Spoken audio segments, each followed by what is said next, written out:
ওজনেও কম। দেখি এফেন্দি। কেমন সাদা রুটি বানিয়েছো, হ্যাঁ?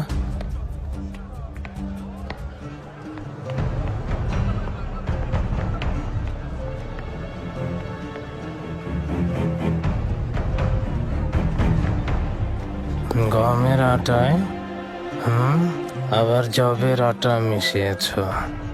সস্তার জিনিস বেশি দামে বিক্রি করো, আবার ওজনেও গন্ডগোল করো। ক্ষমা করুন কাজী এফেন্দি, আর এ ভুল করব না, তওবা।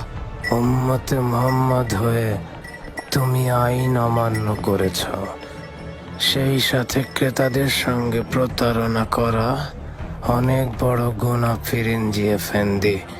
এর শাস্তি ভয়ানক।